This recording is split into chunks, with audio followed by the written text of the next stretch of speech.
بسم اللہ الرحمن الرحیم۔ آج ایک نئے ٹاپک کے ساتھ حاضر ہوتے ہیں اور اس میں کریکٹر آف دا پرافٹ صلی اللہ علیہ وآلہ وسلم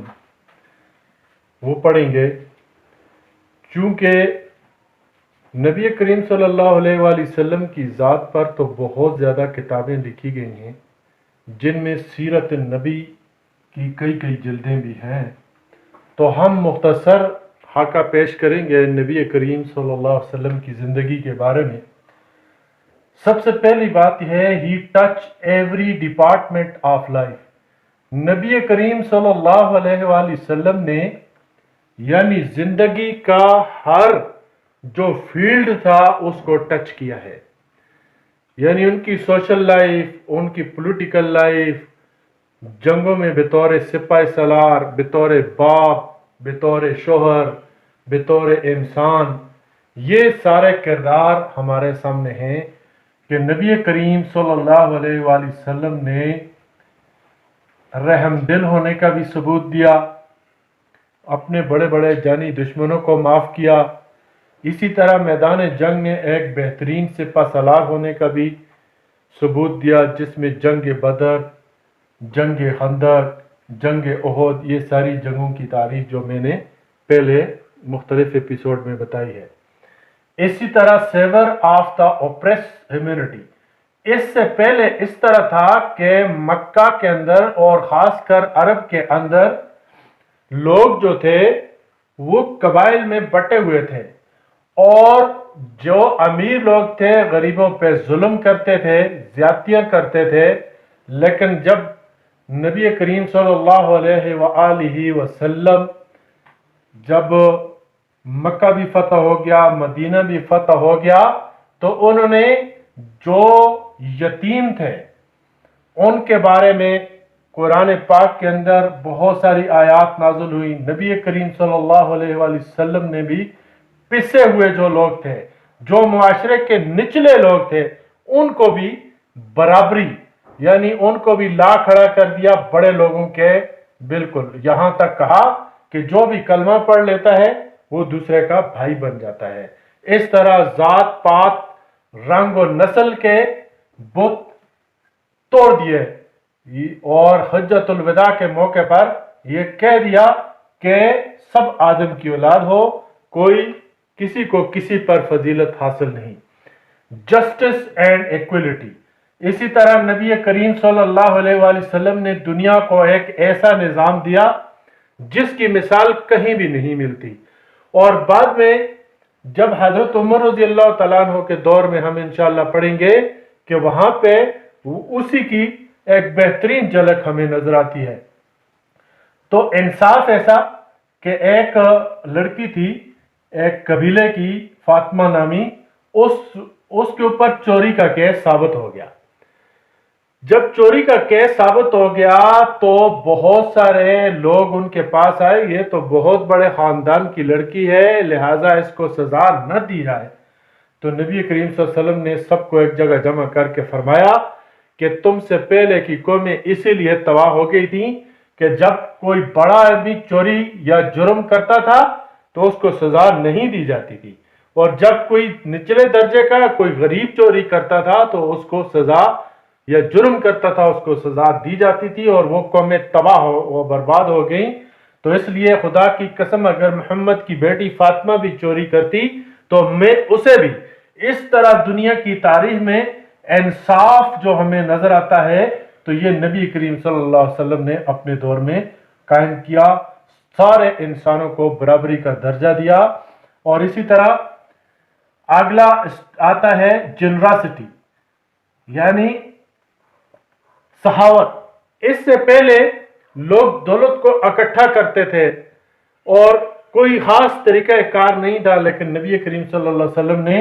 صدقات، خیرات، زکوٰۃ اور یہ بہت سارے یہ چیزیں دیں، اور مسلمان اتنے صحیح تھے کہ بعض اوقات خود کتنے دن بھوکے ہوتے تھے، کھانا آتا تھا تو وہ اپنی بجائے لوگوں میں تقسیم کر دیتے تھے۔ اسی طرح حضرت عثمان کی صحابت مشہور ہے کہ جو اونٹوں کے اونٹ اللہ کی راہ میں خرچ کر دیتے تھے، تو اس طرح ایک دنیا کی تاریخ میں دوسروں کے لیے قربانی دینے کا ایک نیا جذبہ پیدا ہوا، سمپلسٹی۔ اسی طرح نبی کریم صلی اللہ علیہ وسلم نے جب بہت ساری جنگیں جیت لی، اس کے بعد بہت سارے قبائل بھی مسلمان ہو گئے اور قرآن کی صورت نازل ہوئی،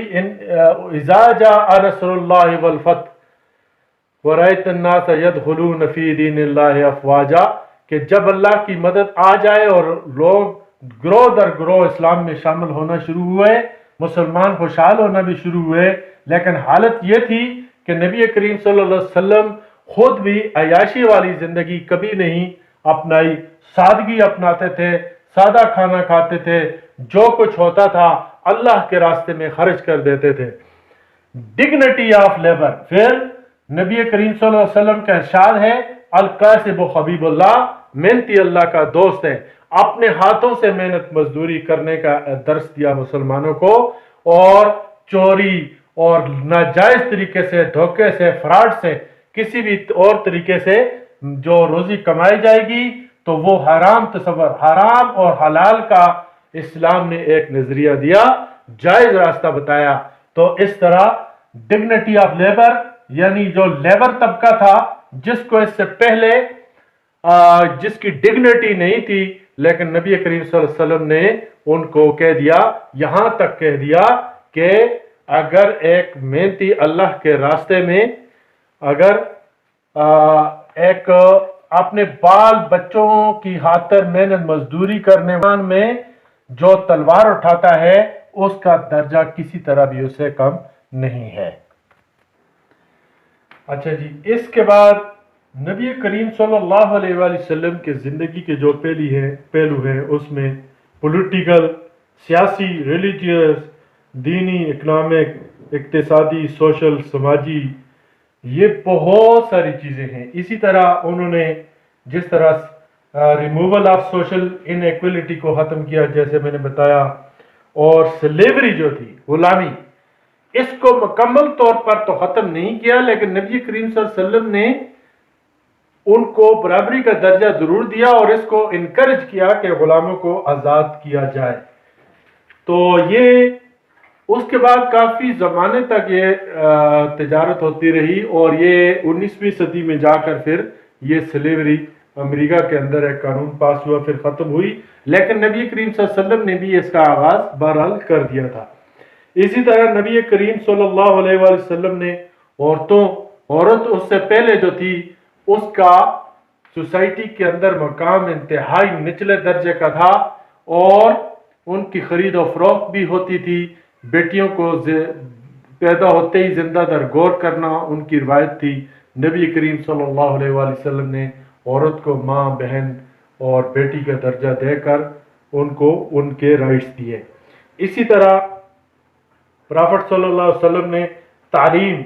اس پر بھی زور دیا، security of life, property, religion and other faith granted, یہ بھی ہوا۔ اسی طرح no distinction of other prophets allowed, اسی طرح نبی کریم صلی اللہ علیہ وسلم نے جتنے بھی پیغمبر آئے تھے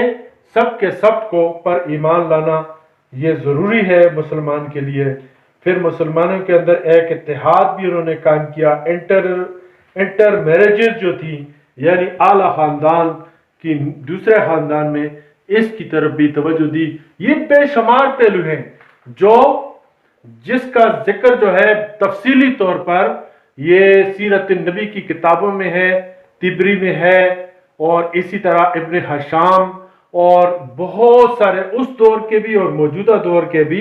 لوگوں نے اس پر لکھا ہے۔ تو ہمارا مقصد شارٹ ہسٹری آف اسلام چونکہ بیان کرنا ہے، لہذا ہم اپنے اگلے ٹاپک کی طرف آتے ہیں، اور اس کا ہے ایڈمنسٹریشن انڈر دا پروفٹ۔ سب سے پہلے آتے ہیں سوورن۔ سوورن کو آپ کہتے ہیں سوورینٹی، اس کا پولیٹیکل سائنس میں ایک لفظ ہے جس کا مطلب ہوتا ہے اقتدار اعلیٰ۔ اب اسلام میں اقتدار اعلیٰ یا سوورن جو ہے اس کی کوالٹی یہ ہے کہ ایسی شخصیت جس کے پاس اتنی طاقت ہو جتنی طاقت کسی کے پاس نہیں، اور جس کی طاقت کبھی ختم نہ ہو،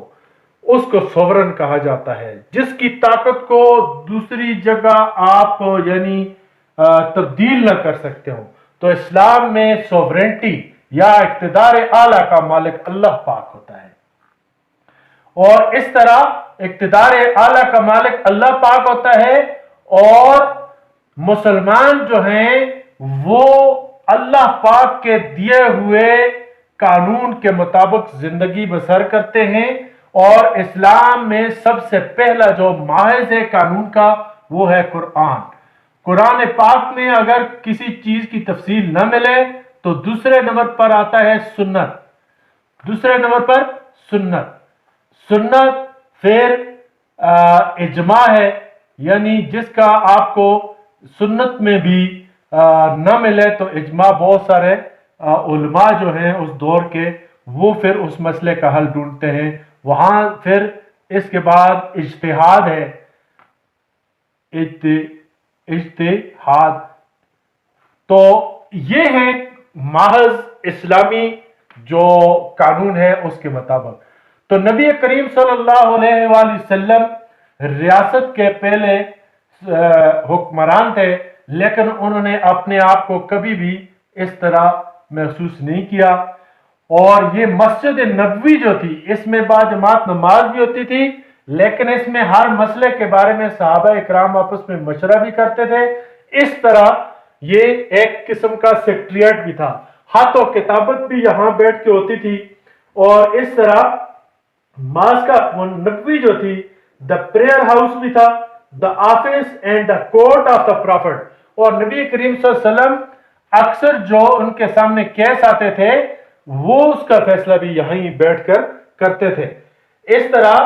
یہ نبی کریم صلی اللہ علیہ وآلہ وسلم کا یا اسلامی اسٹیٹ کا یہ مسجد نبوی پہلا سیکریٹریٹ تھا۔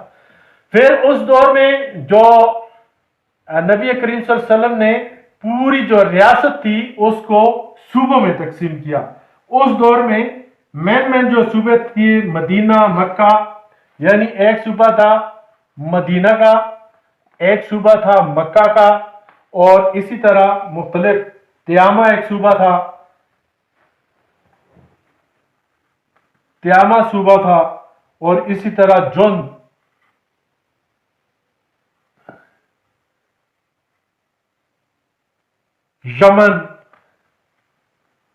یمن بھی صوبہ تھا، عمان،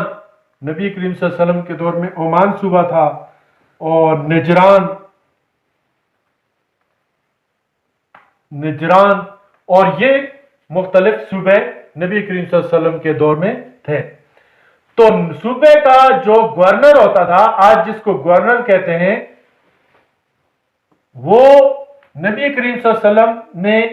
ہر صوبے کا ایک گورنر مقرر کیا، اس کو والی کہا جاتا تھا۔ والی جو ہوتا تھا یہ جو فوج ہوتی تھی اس کا بھی سربراہ ہوتا تھا، اور صوبے کا گورنر بھی ہوتا تھا۔ اس کے نیچے ڈسٹرکٹ لیول پر یا زکوٰۃ کلیکشن کے لیے عامل ہوتا تھا، عامل کا کام ہوتا تھا صدقات، زکوٰۃ اور یہ چیزیں کلیکٹ کرنا۔ پھر اس کے بعد نبی کریم صلی اللہ علیہ وسلم نے قاضی بھی مقرر کیے، یا بعض اوقات گورنر خود قاضی بھی ہوتا تھا یا مقرر بھی قاضی کر دیتا تھا۔ تو اس طرح یہ صوبائی تقسیم تھی نبی کریم صلی اللہ علیہ وآلہ وسلم کے دور میں۔ آگے ہم یہ پڑھتے ہیں ریونیو سسٹم یا sources of income of the Islamic state, یعنی نبی کریم صلی اللہ علیہ وآلہ وسلم کے دور میں آمدنی کے ذرائع کون کون سے تھے۔ پہلے نمبر پر آتا ہے زکوٰۃ۔ تو زکوٰۃ جو ہے اس کو یعنی کلمہ اور نماز کے بعد تیسری اس کو درجہ دیا گیا ہے کہ مسلمان جو ہیں وہ 2.5% کے حساب سے 2.5% کے حساب سے ان کے مال سے زکوٰۃ لی جاتی ہے۔ اس کا ایک نصاب ہوتا ہے، یعنی 7.5 تولے سونا یا 52.5 تولہ چاندی جس کے پاس ہے، سال بھر رہتی ہے تو اس کے مال میں سے زکوٰۃ لی جاتی ہے۔ اسی طرح بکریوں میں، اونٹوں میں اور چیزوں میں اس کا نصاب مقرر ہے۔ تو یہ ایک سورس تھا زکوٰۃ لی جاتی تھی، اور اس زکوٰۃ کو لے کے غریبوں میں تقسیم کیا جاتا تھا۔ دوسرا ہے عشر جو ہے وہ یعنی 10واں حصہ ہے۔ 10واں حصہ جو ہے، مثال کے طور پر اگر کسی جگہ 10 کلو گندم پیدا ہوئی تو 9 ایسے مالک کیے، 10واں ایسا وہ اللہ کے راستے میں دے گا، اس کو عشر کہا جاتا ہے، اور یہ بھی جمع ہوتا تھا اور غریبوں میں تقسیم۔ اسی طرح جزیہ جو ہے وہ غیر مسلم پر لاگو کیا جاتا ہے، یعنی غیر مسلم جو ہوتا ہے وہ اگر فوج میں شامل نہیں ہے اسلامی ریاست میں، اور اس کی جان و مال کا تحفظ مسلمانوں کے سر ہوتا ہے، تو اس کے بدلے میں سال کے لیے نبی کریم صلی اللہ علیہ وسلم کے دور میں 1 درہم جو ہے وہ لیا جاتا ہے تھا سال بھر کے لیے، تو اس کو جزیہ کہتے ہیں۔ پھر ہے حراج۔ یہ حراج وہ ٹیکس ہے جو مسلمان جو علاقے فتح کر لیتے تھے ان کو انہی کے مالکوں میں کے پاس رہنے دیتے تھے، وہ 1/2 آدھا ایسا مسلمانوں کو دیتے تھے، جس کو حراج کہتے ہیں۔ یہ بھی یہ اسٹیٹ کی آمدنی تھی۔ پھر مال غنیمت جو علاقے مسلمان فتح کرتے تھے تو ان میں سے جو گھوڑے ہو گئے، مال مویشی ہو گئے، لونڈی ہو گئی، سونا ہو گیا، پیسے ہو گئے، جتنا بھی، اس کو مال غنیمت کہتے تھے۔ اس کا بھی ایک طریقہ کار مقرر تھا، اس میں فوج کے لیے بھی حصہ ہوتا تھا، یعنی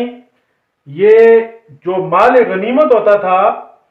اس کے واضح اصول، اس سے پہلے کوئی واضح اصول نہیں تھے۔ 1/5 ایسا بیت المال میں جمع ہوتا تھا، اور 4/5 ایسا جو ہے وہ مجاہدین کو تقسیم کیا جاتا تھا۔ اس میں جو سوار ہوتا تھا اس کو 3 حصے ملتے تھے، اور پیدل کو 1 حصہ دیا جاتا تھا۔ قیدی بھی مال غنیمت میں سمجھے جاتے تھے، لیکن نبی کریم صلی اللہ علیہ وآلہ وسلم زیادہ تر ان کو رہا کر دیا کرتے تھے۔ اگلا آتا ہے الفے۔ الفے جو تھی وہ کراؤن لینڈز یا سرکاری زمینیں ہوتی تھیں، اور اس کی جو آمدنی ہوتی تھی یہ بھی جمع ہوتی تھی، یا جو نبی کریم صلی اللہ علیہ وسلم اپنے ذاتی استعمال میں بھی اس کو لاتے تھے۔ اور اسی طریقے سے صدقات، یعنی اسلام نے ایک طریقہ کار مقرر کیا، جو لوگ صدقہ دیتے تھے وہ بھی جمع کیا جاتا تھا، اور غریبوں میں تقسیم اس کا ایک اور سسٹم ہے، اپنی طرف سے بھی دیا جا سکتا تھا۔ تو یہ جی میں نے آپ کو بتایا sources of income of Islamic state. تو آگے جی نبی کریم صلی اللہ علیہ وسلم کے دور میں فوجی نظام کیا تھا؟ فوج کا بھائی ایسا نظام نہیں تھا کہ ان کو تنخواہ دی جائے، ہر مسلمان کے اوپر جہاد فرض تھا، اور جب بھی ضرورت پڑتی تو وہ اپنا ساز و سامان، تلوار، سب کچھ لے کر حاضر ہو جاتے تھے۔ اسی طرح نبی کریم صلی اللہ علیہ وسلم نے یہ صفہ ایک سکول قائم کیا مسجد کے اندر ہی، اور اسی طریقے سے جگہ جگہ مساجد کھولی گئیں جس میں اسلام کی تعلیم دی جاتی تھی، اور اس طرح انہوں نے تعلیم کا سسٹم بھی شروع کیا۔ یہ تھا نبی کریم صلی اللہ علیہ وسلم کا دور، اور یہ ختم ہوا۔ انشاءاللہ نیکسٹ ایپیسوڈ میں ہم حضرت ابوبکر صدیق رضی اللہ تعالیٰ عنہ کے دور کی طرف جائیں گے۔